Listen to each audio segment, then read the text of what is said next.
ग्राम गिरगांव में farm house में दिल दहला देने वाली घटना सामने आई, जहां पर एक बेटे ने अपने ही पिता को गला घोंटकर हत्या कर मौत के घाट उतार दिया।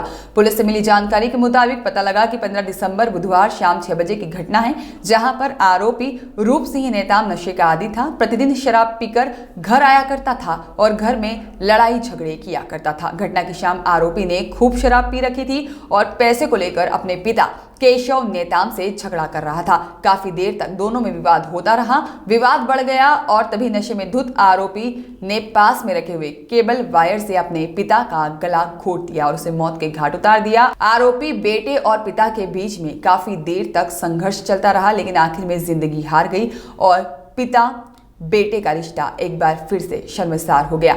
घटना स्थान पर हत्या में प्रयुक्त केबल वायर को पुलिस ने जब्त कर लिया है। आरोपी का भाई और भाभी विवाद के वक्त घर में ही थे, लेकिन बेटे और पिता में विवाद गहराता देखकर दोनों गांव वालों को बुलाने गांव की तरफ गए हुए थे। गांव वालों को सूचना मिलने पर जब तक गांव वाले घटनास्थल पर पहुंचे, तब तक आरोपी घटना को अंजाम दे चुका था। आरोपी ने अपने पिता की हत्या कर वह छुप गया था और जिसे गांव वाले और पुलिस की मदद से पकड़ लिया गया, जिसके साथ ही में आरोपी साल्हे में स्थित धान मंडी में मजदूरी करता था और मजदूरी के पैसे पूरे शराब में उड़ा दिया करता था। शराब के साथ साथ अन्य नशा भी किया करता था। कुछ दिनों से आरोपी मजदूरी नहीं कर रहा था, इसी वजह से उसके पास पैसे नहीं थे। इसी बात को लेकर दोनों में विवाद हुआ। फिलहाल डोंगरगांव पुलिस आरोपी को 302 के तहत गिरफ्तार कर चुकी है और न्यायालय अभिरक्षा में भेज दिया गया है।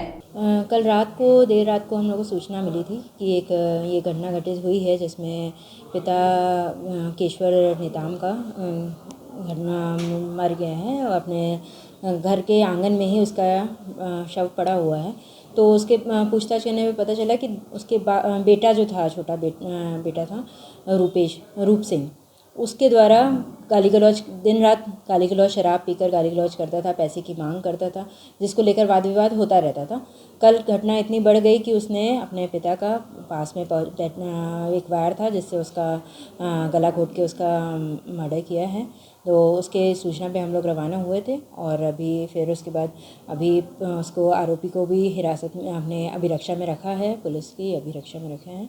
और बाकी ये है कि कल तो ये जैसे उसकी माँ से ही बात हुई है और कल तो उसके बड़ी भाभी से भी बात हुई है, तो वो हमेशा वाद विवाद करता रहता था, जिसके कारण ये घटना घटित हुई है आज। Bureau report.